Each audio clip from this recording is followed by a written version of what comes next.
নমস্কার, কেমন আছেন সবাই? আশা করছি সবাই খুব ভালো আছেন। আর এই তো আমিও ভালো আছি।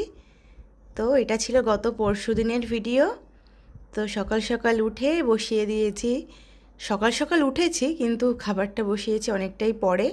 এটা আমি 9টার দিকে বসিয়েছি। অরির খিচুড়ি কুকারে করি না, কড়াইতে খিচুড়ি করি। আর এদিকে আমি দুপুরে রান্নাবান্না জিনিসপত্র সমস্ত কিছু মাছগুলো ভিজিয়েছি, রেডি করছি সব কিছু আমি। এখানে স্যালমন ফিশটা ভিজিয়েছি আর মাছের মাথা ভিজিয়েছি। আজকে ভাবছি মাছের মাথা দিয়ে পালং শাক দিয়ে রান্না করব। আর স্যালমন ফিশ দিয়ে দেখি একটা পটল আলু দিয়ে একটা কষা কষা টাইপের ঝাল রান্না করব। আর এই দেখো কাঁঠালের আঁঠি, বাপ রে বাপ, এত দাম কাঁঠালের আঁঠির দুবাইতে, ভাবা যাবে না। তো আগের দিন আমি কিনে নিয়ে এসেছিলাম, আগের দিন নিরামিষ তরকারিতে একটু দিয়েছি আর একটু রেখে দিয়েছি, মানে অক্ষয় তৃতীয়ার দিন নিরামিষ করেছিলাম তাতে একটু দিয়েছিলাম। আর আজকে ভাবছি আলু পটলের কষা কষা ঝোলে একটু দেবো আর কি, ভালো লাগে বেশ, কাঁঠালের আঁটিটা দিলে খেতে ভালো লাগে, তো ওটাই দেবো। আর এখন আমি অরিস সেরিগ্রোটা গুঁড়ো করছি, যেহেতু এই সেরিগ্রো না ওকে আমি বোতলে খাওয়াই, বাটিতে গুলে খাওয়াই না যে চামচ দিয়ে দিয়ে দেবো খেয়ে নেবে। তো এই যে যে দানাগুলো থাকে, তো দানাগুলো ঘুরিয়ে নিলে পারি, দানাগুলো এই যে গ্রানুয়েলসগুলো রয়েছে না ভেতরে, এগুলো পুরো একদম ডাস্ট হয়ে যাবে। তাহলে বোতলে আমি ও যে দুধটা খায়, নিডোর একটা দুধ খায়, ওটার সাথে আমি এটা গুলে দিলে দিব্যি বোতলেই খেয়ে নিতে পারে। আর আমি বোতলের যে নিপিলটা, ওর মুখটা একটু বড় করে দিই, বড় করে দেওয়া হয় প্রতিবার যখন চেঞ্জ করি আমি ওর বোতল। এমনিতে নিপিল ওর প্রতি সপ্তাহতেই পাল্টাতে হয়, বোতল তো আমি প্রতি মাসে মাসে চেঞ্জ করি। আদির ছোটোবেলায়ও করতাম, অরির ছোটোবেলাতে প্রতি মাসে ওদের দুটো করে বোতল আমি চেঞ্জ করি। প্লাস নিপিল তো প্রতি সপ্তাহে, অরি পুরো দাঁত দিয়ে কেটে ফেটে একাকার করে ফেলে।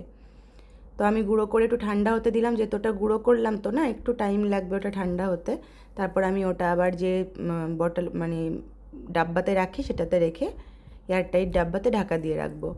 তো সকাল সকাল তো বিছনা টিছনা সব এই যে গুছিয়ে নিয়েছি।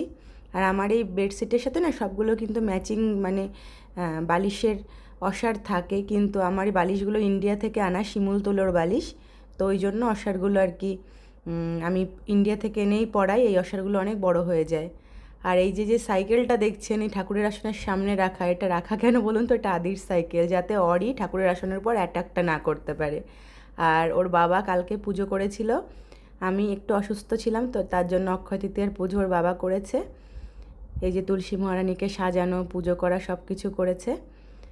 আর এই দেখুন এই ফাইলপত্রগুলোর উপর যা টর্চার অরি করে ওর বাবার এই সমস্ত কাজের জিনিসগুলোর উপর, তা বলার না। উপরে যে কোম্পানির নামগুলো লেখা সেগুলো তো টেনে মেনে তুলেই দিয়েছে, আর ওগুলো এত জোরে জোরে আছাড় মারে, বলে ওকে পারা যায় না। তো বেশিরভাগ টাইম ওই ঘরটা আমি লকই রাখি। এখন অরিকে আমি ডিম সেদ্ধ খাওয়াচ্ছি, এটা খাওয়া হয়ে গেলে একটু পরে একটু টক দই খায়, তারপর ওকে স্নান করাই, স্নান করার পর ওকে আমি দুপুরবেলায় খিচুড়ি বা ভাত যেটাই হোক না কেন সেটা খাওয়াই। ওটা খাওয়ার খানিকক্ষণ পর একটু সেরেলাক আর দুধ খেয়ে ও ঘুমায় দুপুরবেলায়। তো এরপর আমাকে রান্নাও বসাতে হবে। আর এদিকে আমি দেখুন বাটিতে টক দইটা বের করে রেখেছি, কারণ এটা একটু গরম হবে, ওকে খাওয়ানোর আগে জিনিসটা একটু গরম, ফ্রিজ থেকে বের করেছি, একদম ঠান্ডা, তত ঠান্ডা বাচ্চাদের দেওয়া যায় না। আর এদিকে ওর বাবার জন্য আমি একটু লস্যি বানাচ্ছি, দই নিয়েছি, দইটাকে ভালো করে ফেটিয়েছি, আমি এই দইটাই আনি বরাবর, টক দই 1 কেজির একটা ডিব্বা, এটা আনলে আমাদের ওই 5 দিন মতো হয়ে যায় আর কি।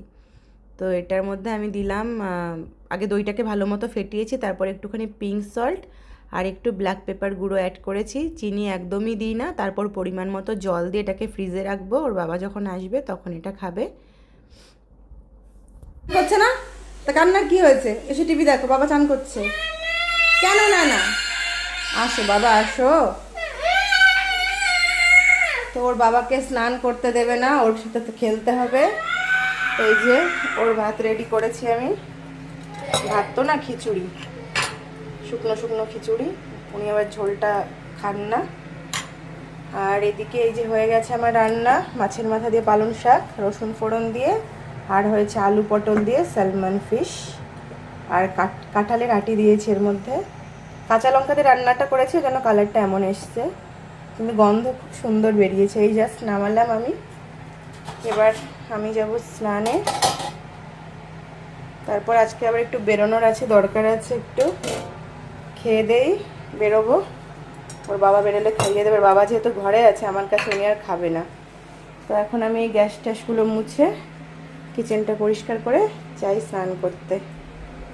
দুপুরবেলায় খেয়ে দেয় না, ওই 10-12 মিনিট বসে রেডি হয়ে বেরিয়ে গেছিলাম একটু শারজাতে, একটু দরকার ছিল, দরকার মিটিয়ে একটু টুকিটাকি গ্রোসারি করে তারপর বাড়ি চলে এসেছিলাম। আর ওই যে দেখুন ব্লু কালারের যে কাচের যে বিল্ডিংটা দেখা যাচ্ছে, অরি এই হসপিটালেই হয়েছে, সেন্ট্রাল হসপিটাল। তো আসলেই শুধু ওই দিনটার কথা মনে পড়ে যখন অরিকে নিয়ে এখান থেকে গেছিলাম।